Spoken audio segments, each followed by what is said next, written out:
माननीय मंत्री जी, एक बार फिर से आपका बहुत स्वागत। अपने व्यस्त समय में से आपने हमारे साथ कुछ बांटने के लिए समय निकाला, इसके लिए एक बार पुनः आपका आभार। और यहाँ जब ऑटो इंडस्ट्री के तमाम दिग्गज बैठे हुए हैं, सबसे पहले तो उन दिग्गजों के अंदर कितना एक्साइटमेंट है माननीय मंत्री जी को बोलते सुनने के लिए, ये उनकी तालियां बतानी चाहिए। एक बार आपकी तालियों से वो टोन सेट होनी चाहिए जिसमें आप मंत्री जी को बोलते हुए सुनना चाहते हैं। नितिन गडकरी जी, आपको तो कई बार मिरेकल करने वाले मंत्री के तौर पर जाना गया, बोला गया, लेकिन आज जब यहाँ ऑटो इंडस्ट्री से जुड़े हुए दिग्गज मौजूद हैं, सबसे पहली बात, महत्वपूर्ण बात, आप उनसे क्या कहना चाहते हैं? देखिए, ऑटोमोबाइल इंडस्ट्री हमारे इकोनॉमी का ग्रोथ इंजन है। ये इंडस्ट्री है जो रेवेन्यू के रूप में, जीएसटी के रूप में सबसे ज़्यादा रेवेन्यू स्टेट और सेंट्रल गवर्नमेंट को देती है। ये इंडस्ट्री है जो सबसे ज़्यादा एक्सपोर्ट करती है। यही इंडस्ट्री है कि जिसने अभी तक 4.5 करोड़ जॉब्स क्रिएट किए हैं।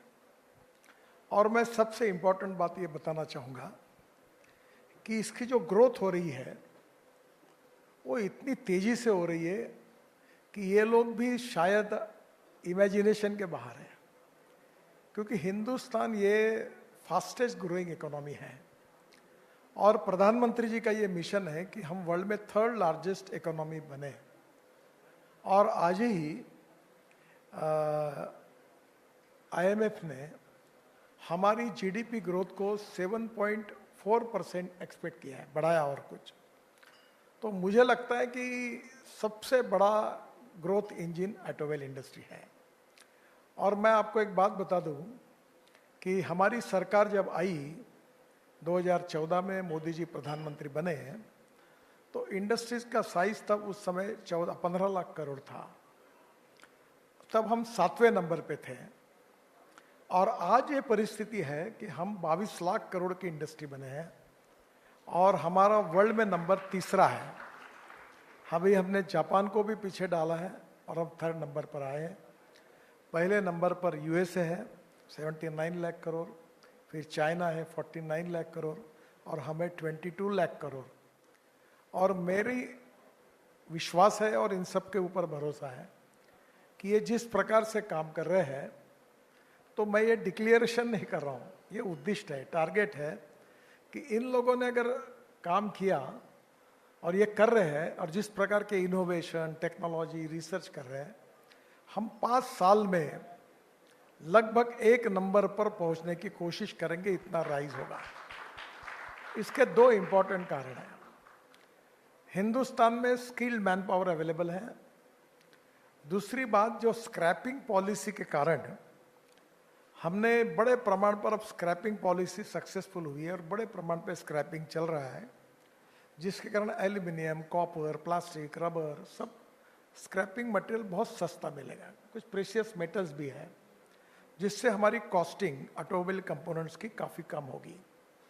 दूसरी तरफ वॉल्यूम बढ़ने के कारण भी कॉस्ट कम होगी और तीसरी टेक्नोलॉजी के कारण भी कम हो रही। तो मुझे ऐसा लगता है, आज मुझे बताते हुए खुशी हो रही है कि ऑटोमोबाइल इंडस्ट्री में agriculture equipment and construction equipment, ये भी, इनका भी राइज बहुत बड़ा है। और आने वाले समय में alternative fuel, biofuel, electric, ethanol, methanol, biodiesel, LNG, CNG और हाइड्रोजन, मैं भी हाइड्रोजन की गाड़ी में आया, मैं इसका प्रचार करता हूँ ताकि अल्टरनेटिव फ्यूल और बायोफ्यूल हमारा भविष्य है। आज 22 लाख करोड़ रुपए का फॉसिल फ्यूल हम इंपोर्ट कर रहे हैं और जबकि हमारे देश के इकोनॉमी से इतना पैसा बाहर जा रहा है। तो import substitute, cost effective, pollution free और इंडिजिनियस। अब रही बात रूल्स एंड रेगुलेशंस की, तो अभी हम लोग ये जो हमारे जो कैफे नॉर्म्स है, कैफे नॉर्म्स, एक अभी मैं कैबिनेट से हमारे मिनिस्टर, पावर मिनिस्टर से बात हुई, वो मुझे 2-4 दिन में फाइल भेजेंगे और हम लोग 8 दिन में फाइनल करेंगे। हमने बस कोड फाइनल कर दिया। अब बसेस OEM बनाएगी और हम ये जो हथौड़ा छाप जो है उसको बंद कर देंगे, क्योंकि हम अब लोग मर रहे हैं, हम इसके साथ कॉम्प्रोमाइज नहीं करेंगे। ट्रक के लिए भी हमने कोड लाया है। और मैं ये मानता हूँ कि innovation, entrepreneurship, science, technology, research skilled and successful practices, we name it as knowledge, and conversion of knowledge into wealth is the future. And automobile industry is such a unique example. By continuous research and innovation, the way in which they are invented the technology of world standard, 100% मैं believe करता हूँ कि जो बड़े बड़े brands हैं आज, मैं नाम नहीं लेता उनके, जो अपने ब्रांड्स उधर बना रहे, कोई जर्मनी में बना रहे, कोई जापान में बनाते हैं, कोई और कहीं बना रहे, वो सेम प्रोडक्ट इंडिया में अगर बनाएंगे तो उनका प्रोडक्शन कॉस्ट मेरे अंदाज से 20 से 30% कम आएगी। और ये निश्चित रूप से ये इकोनॉमिक्स जो है, इसमें 4 बातें जरूरी है: proven technology, economic viability, availability of raw material and marketability of the finish product. तो डोमेस्टिक मार्केट में भी इतना पोटेंशियल है। अभी आज ट्रैक्टर में पहली बार हमारे देश के इतिहास में सबसे ज्यादा ट्रैक्टर का प्रोडक्शन और बिक्री इस साल हुई है, रिकॉर्ड हुआ है। टू व्हीलर में 50% टू व्हीलर हमारे एक्सपोर्ट हो रहे हैं, बजाज, टीवीएस, हीरो, होंडा, और वर्ल्ड मार्केट में लगातार डिमांड बढ़ रही है। और यही चीज अब कंस्ट्रक्शन इक्विपमेंट और एग्रीकल्चर इक्विपमेंट में आएगी, और इसलिए स्काई इज द लिमिट। और दूसरी बात, अब ये तो होता है कोई रेट खुशी से थोड़ी कम करता है, कंपटीशन होती है तभी कम करता है। अब लिथियम आयन बैटरी की कीमत, जब इसी होटल में पहली बार मैंने इलेक्ट्रिक व्हीकल को लॉन्च किया था तो उसकी कीमत थी $150 पर किलोवाट पर आवर, और आज बनी है $55 पर किलोवाट पर आवर। अब मेरा गट फीलिंग है, क्योंकि मैं ऑटोमोबाइल एक्सपर्ट नहीं हूँ, ये ज़्यादा है, पर एक बात मुझे मित्र ने कही कि किसी फिल्म अभिनेत्री और मॉडल को उसका एज मत पूछना कभी, किसी अखबार वाले को उसका सर्कुलेशन नहीं पूछना, और इंडस्ट्री वालों को उसकी प्रोडक्शन कॉस्ट नहीं पूछना। ये कभी भी दुख ही व्यक्त करते, क्या करे साहब, क्या करे साहब, पर सही में ये ऐसा बोलते रहते, इसका मतलब अंदर से बहुत बढ़ रही है। अब पर क्योंकि कोई खुश नेचुरल है, एम्बिशन बड़ी होती है। अब इनका कॉस्टिंग जो है वो पेट्रोल डीजल व्हीकल से भी सस्ती हुई है, और धीरे धीरे इतने ब्रांड्स आ रहे हैं, नए नए आ रहे हैं। कल मुझे और एक ब्रांड वाले बाहर के मिले, वो भी अब फैक्ट्री डाल, तो नेचुरली कंपटीशन होगी, रेट कम होंगे, एक्सपोर्ट बढ़ेगा, ऑटोमोबाइल कंपोनेंट्स की डिमांड बढ़ेगी, रोजगार बढ़ेगा, ग्रोथ रेट बढ़ेगी, पर कैपिटा इनकम जीडीपी बढ़ेगी, गवर्नमेंट का जीएसटी रेवेन्यू बढ़ेगा, और ऑटोमोबाइल इंडस्ट्री, हमारे देश के सब ब्रांड्स वर्ल्ड में सबसे आगे जाएंगे, ये इनके भरोसे जाएंगे, यही हमारी विजन है। क्या बात है, इतने सारे माइलस्टोन्स न जाने कितने अचीव कर लिए गए, और कितने सारे ऐसे जो निकट भविष्य में ही अचीव होते हुए दिखाई दे रहे हैं, तो इसके लिए एक बार पुनः जोरदार तालियां होनी चाहिए। लेकिन सर, इसी में वो बैलेंस स्ट्राइक करने वाली बात भी है कि कंजम्पशन हो, इकोनॉमी ग्रो करे, लेकिन इनडिस्क्रिमिनेट कंजम्पशन ना हो, खासतौर से इन्वायरमेंट, पोल्यूशन, जब ये चिंता बनते जा रहे हैं, इसको आप कैसे देख रहे हैं? एक तरफ ये इंडस्ट्री ग्रो कर रही है और दूसरी तरफ वो चिंताएं भी अपनी जगह। आप फॉसिल फ्यूल की बात कर रहे थे, एथेनॉल के बाद ये कहा गया कि इससे फर्क पड़ेगा पूरे सिनेरियो में, लेकिन बहुत सारे लोग ये कह रहे हैं कि न सिर्फ इससे वाहन की इफिशियंसी कम लगी उनको, बल्कि इंश्योरेंस नहीं होता इंजन का अगर वो उसकी वजह से खराब हो जाता है, और तीसरे पेट्रोल की कीमत आपने कहा था कि कम होगी, इसके बाद वो कीमतें भी कम नहीं हुई। देखो, पहली बात तो ऐसी है कि आज हमारे देश में जो परिस्थिति है उसमें इंपोर्ट हमारा काफी बढ़ा है, और ये सच है आपका कहना कि जितनी ऑटोमोबाइल इंडस्ट्री बढ़ेगी उतना प्रदूषण बढ़ेगा।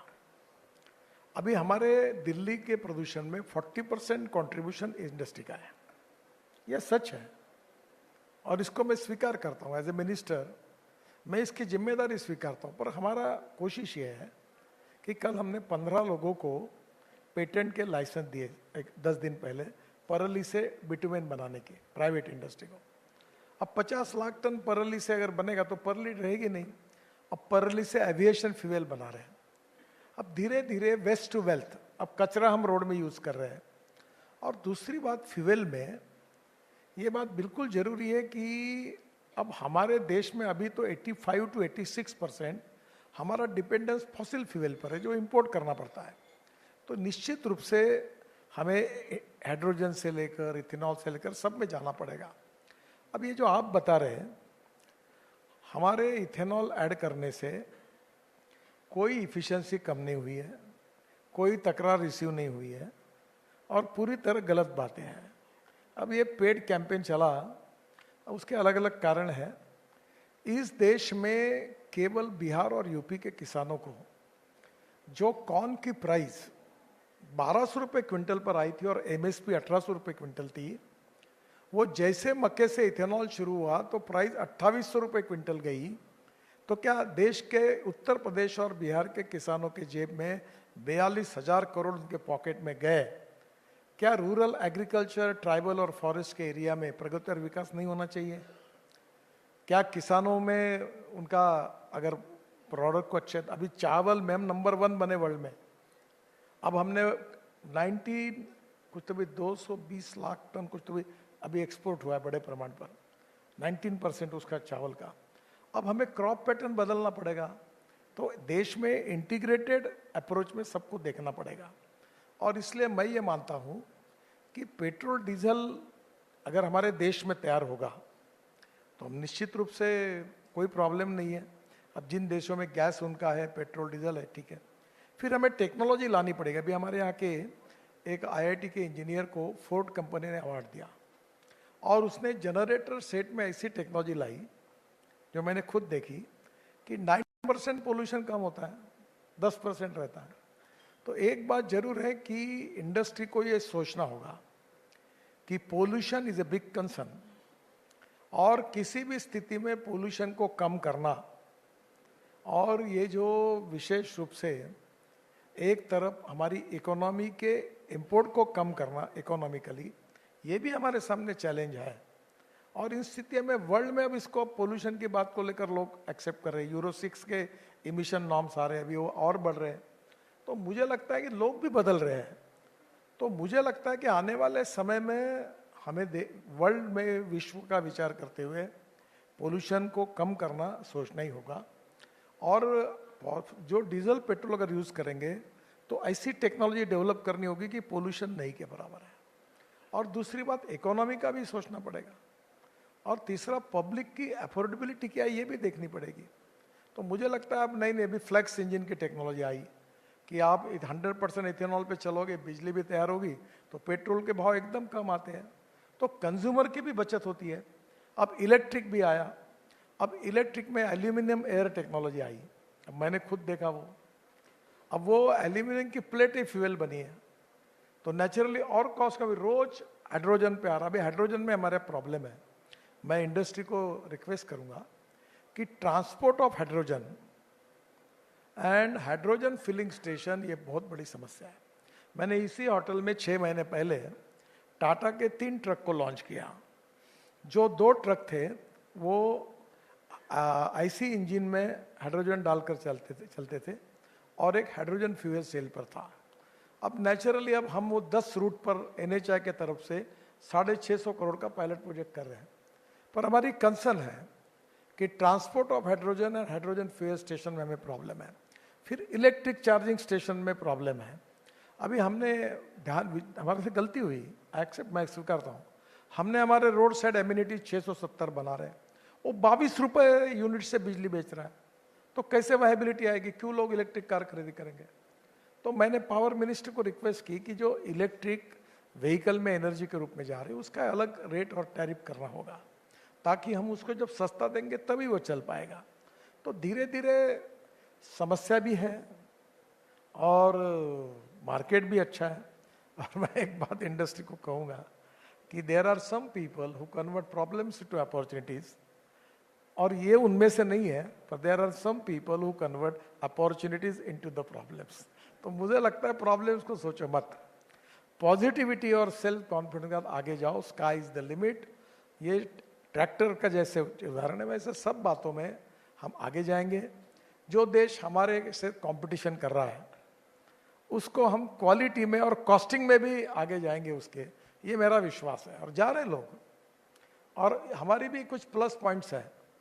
तो मुझे लगता है कि एक्सपोर्ट हमारा बढ़ेगा और ये जो स्वैपिंग पॉलिसी हमारी आई है उसके कारण हमें रॉ मटेरियल सस्ते प्राप्त। अभी हम एल्यूमिनियम इंपोर्ट कर रहे हैं, हम कॉपर इंपोर्ट कर रहे हैं, हम स्पेशियस मटेरियल इंपोर्ट कर रहे हैं। जरूरी नहीं पड़ेगी। अगर हम वेस्ट टू वेल्थ वाली बात को अगर आगे लेके जाएंगे तो ये इतना एल्यूमिनियम निकलेगा, कॉपर निकलेगा, प्रेस्टिज मटेरियल निकलेंगे, इसको रिसाइकलिंग करेंगे। तो सर्कुलेशन इकोनॉमी को भी मजबूत करने के लिए मेरे यहाँ ही परसों 9 मंत्री जी की मीटिंग हुई, how to convert waste material into wealth. तो हम ऑटोमोबाइल इंडस्ट्री का इसको फायदा होगा। तो मुझे लगता है इसका फ्यूचर एकदम ब्राइट है। ये इंडिया के लिए तो ये बिल्कुल हमारा हार्ट है, ग्रोथ इंजन है।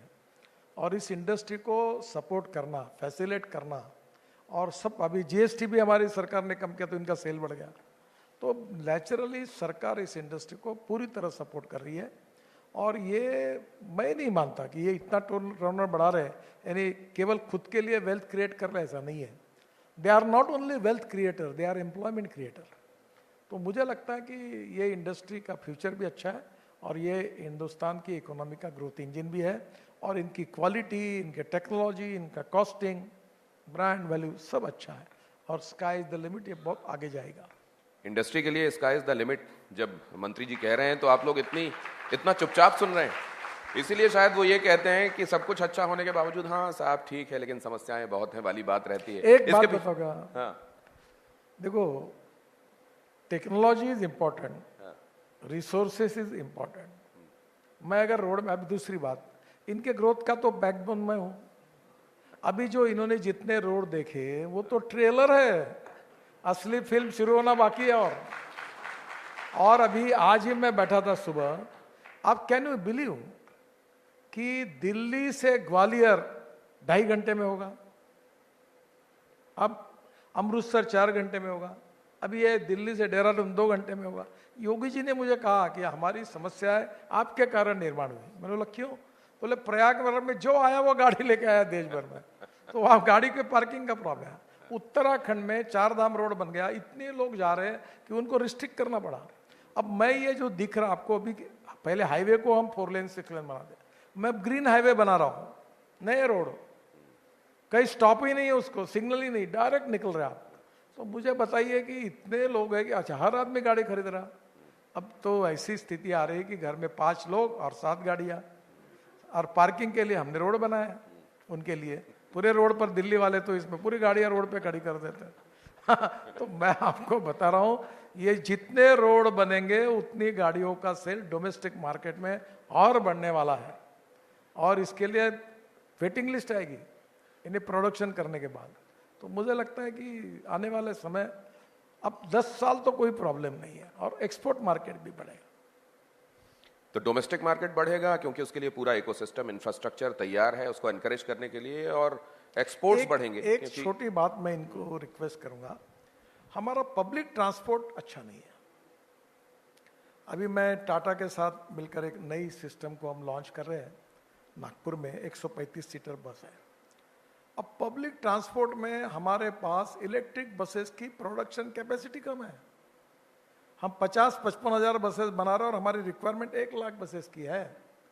अब इलेक्ट्रिक ट्रक हमको चाहिए, उसकी कैपेसिटी कम है। और इसलिए आने वाले समय में कंस्ट्रक्शन इक्विपमेंट में रोड बन रहे हैं, उसमें इलेक्ट्रिक और हाइड्रोजन और अल्टरनेटिव फ्यूल पर इक्विपमेंट आएंगे। काफी लोगों ने किया है, हम एक्सपोर्ट कर रहे हैं, कैपेसिटी कम है। तो थोड़ा सा क्या है कि शब्द बराबर नहीं है, टेक्नोलॉजी और रिसोर्सेस के साथ मालिक थोड़ा जुगाड़ू भी चाहिए, हिम्मत वाला चाहिए। अब मैं रोड बनाता हूँ तो मैं बोलता हूँ मेरे पास पैसे की कमी नहीं है, बोलो क्या करना है, कितना पैसा चाहिए। ऐसे 10-20-25 हजार करोड़ तो मैं ऐसे बोलता हूँ ये करो, क्लियर करो, खत्म करो। अब प्रॉब्लम पैसा खर्चा करने का है जी। I am facing this problem कि फटाफट प्रोजेक्ट बने, मैं 2 to 4 लेन कन्वर्ट करूँ, ग्रीन हाईवे बनाऊँ। तो खर्चा करने वालों की कमी है। रोड अच्छा क्वालिटी के बने उसमें ज़्यादा ध्यान देना पड़ेगा कि क्वालिटी में कहीं कॉम्प्रोमाइज़ ना करें। और जितने अच्छे रोड बनेंगे उतनी गाड़ी आएगी। मैं आपको बताता हूँ, इस साल में मैं कम से कम 6 जगह की हवाई यात्रा सर्विस दिल्ली से बंद कर दूंगा। आप लिख लो मेरे से। दिल्ली से देहरादून कोई हवाई जहाज में नहीं जाएगा, दिल्ली से जयपुर नहीं जाएगा, दिल्ली से अमृतसर नहीं जाएगा, दिल्ली से चंडीगढ़ नहीं जाएगा, और से मद्रास से बेंगलोर नहीं जाएगा, मैसूर से बेंगलोर अब जा ही नहीं रहा, मुंबई से पूना जेट एयरवेज की 8 फ्लाइट थी, मैंने जब हाईवे बनाया 8 बंद हो गई। तो मैं आपको बता रहा हूँ कि ये सब ट्रैफिक जो है इसका फायदा तो इंडस्ट्री को ही मिलने वाला है, और नहीं ये बस है वो। तो पब्लिक ट्रांसपोर्ट को प्रायोरिटी दो, और अब आने वाला समय पब्लिक ट्रांसपोर्ट में काफ़ी राइज होने वाला है, क्योंकि स्टेट गवर्नमेंट के जो पब्लिक ट्रांसपोर्ट कारपोरेशन थे वो बहुत से ऐसे हो गए कि उनकी बसेस में हॉर्न छोड़ के सब बजता है और क्वालिटी खराब है। अब वो अच्छी बसेस जब आएगी और टिकट रेट इसका 30% कम किया है हमने, यानी डीजल बस की तुलना में, एयर कंडीशन है, बस होस्टेस है, और खाना पीना मिलेगा, सामने टीवी है, एग्जीक्यूटिव चेयर है। तो मुझे लगता है कि नेचुरली अब पब्लिक ट्रांसपोर्ट में इतना टूरिज्म में राइज है कि अब लग्जरी बसेस लगेगी, स्लीपर कोच बने। मुझे याद है मैंने मुंबई पुणे हाईवे बनाया तो एसटी वालों ने कहा कि हमें फूकट दो स्टेट ट्रांसपोर्ट में, मैंने कहा नहीं मिलेगा। तो उन्होंने बोला हम नहीं जाएंगे आपके रोड से, हम पुराने रोड से जाएंगे। क्या हुआ पता है आपको? लोनावाड़ा खंडाला वो बस रुकती थी और पैसेंजर पैसा इकट्ठा करके टोल का पैसा इकट्ठा करते थे और पैसेंजर टोल देते थे और बोलते चल इधर से। अब स्थिति ये हो गई है कि अब कोई, मुझे लगता है कि स्काई इज द लिमिट, और पब्लिक ट्रांसपोर्ट में अभी इस समय काफ़ी बड़ा बूम आएगा। थोड़ा ऑटोमोबाइल इंडस्ट्री उसके तरफ देखेगी तो फायदा होगा। फिर ड्रोन टैक्सी की बात हो रही भविष्य में, डबल डेकर अच्छी बसें से वो आ रही है।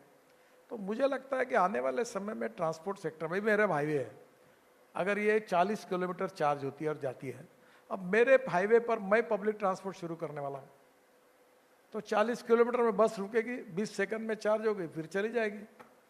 तो लोग लैपटॉप पे काम करते करते दिल्ली से जयपुर 1.25 घंटे में पहुंच जाएंगे। तो लोग क्यों हवाई जहाज जाएंगे, क्यों जाएंगे एयरपोर्ट? तो मैं आपको बता दूँ, आगे आने वाले समय में टेक्नोलॉजी का है, इनोवेशंस का है, कंफर्ट्स का है, कॉस्ट इकोनॉमिक्स का है और क्वालिटी का है, और इसमें हमारी इंडस्ट्री अच्छा काम कर रही है। और इसमें अभी पहली बात तो मैं मानता हूँ कि पहले मैं नाराज होता था इंडियन ऑटोमोबाइल मैन्युफैक्चरर को, तो मैं बोलता था कि तुम कॉस्ट सेंट्रिक हो, तुम्हें क्वालिटी से कोई लेना देना ही नहीं मानते थे मेरी। तो मैं बोलता था इतनी घटिया गाड़ी बनाते हो, तुम्हारे हॉर्न बस छोड़ के सब बजता, बेकार गाड़ी है तुम्हारी। अब वो इतने सुधर गए, उनके सेल बढ़ गए, आज मुझे धन्यवाद देते हैं, उनका डिजाइन बदल गया, उनके सेल बढ़ गए, क्योंकि अब लोगों को सस्ता होने आया है। इसलिए ब्लैक एंड व्हाइट टीवी नहीं चाहिए, कलर टीवी चाहिए लोगों के चॉइस में, अच्छी गाड़ी चाहिए। मुझे बताया जा रहा है कि आपके पास वक्त सीमित है और बहुत सारी उत्कंठाएं मेरे मन में हैं, तो मैं ज़रा उनको ज़रूर शांत करना चाहता हूँ। एक तो सर, आप बड़ी साफगोई से जहाँ गलतियाँ हैं उसको भी मानते हैं, ये आपके लिए, मतलब इसके लिए आपको कुडोस कहूँगा मैं, कि जहाँ आप कहते हैं कि हाँ पॉल्यूशन को लेकर गुंजाइश है, कई चीज़ें ऐसी जो खुद कहते हैं कि हाँ गलती हुई, जैसे इलेक्ट्रिक टैरिफ को लेकर वो कह रहे हैं कि फिर क्या मतलब निकलेगा ई व्हीकल्स का। सर लेकिन जब हम सबसे बड़ा रोड नेटवर्क बनने की तरफ अब जा रहे हैं, आपने तो 60% इसको बढ़ाया पिछले 10 सालों में रोड नेटवर्क को। अभी जो नोएडा में एक एक्सीडेंट हुआ उसकी बड़ी चर्चा है, आपने भी देखा होगा कि वो एक तेजी से शार्पली मुड़ने वाला मोड़ था और वहीं पे एक कंस्ट्रक्शन साइट थी जहां वो एक इंजीनियर 27 साल का एक्सीडेंट का शिकार हुआ, वो नहीं रहा।